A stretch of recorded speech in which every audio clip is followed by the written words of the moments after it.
Pero gusto ko dito. Anong nagustuhan mo dito? That there's a lot of beautiful women here like you. Teka, bakit ka nga pala nag-iisa? Dahil hindi ko naman kailangan ng chaperone, no?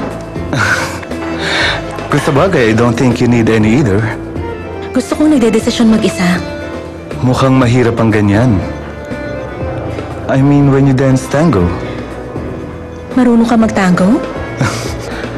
Kung hindi ako marunong, baka na-disown na ako ng papa ko. Related ka ba dun sa Dubal na businessman?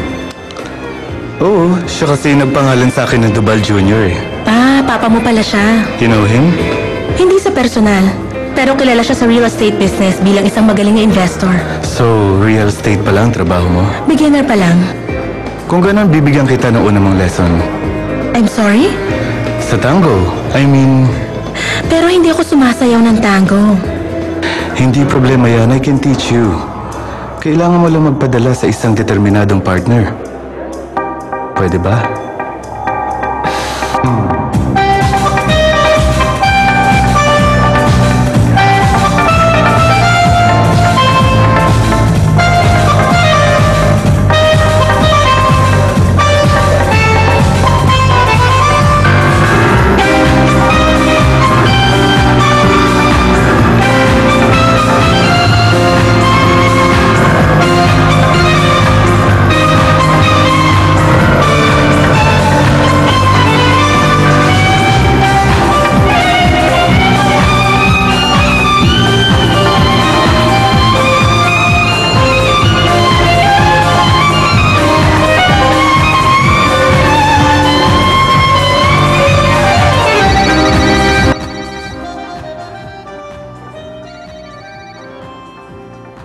Hello, Hugo. Kumusta?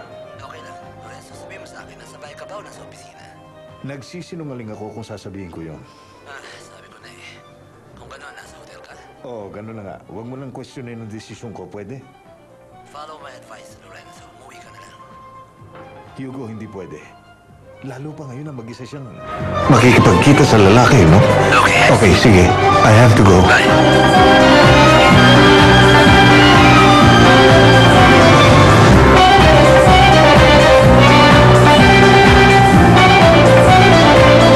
Seems to me that you were born to be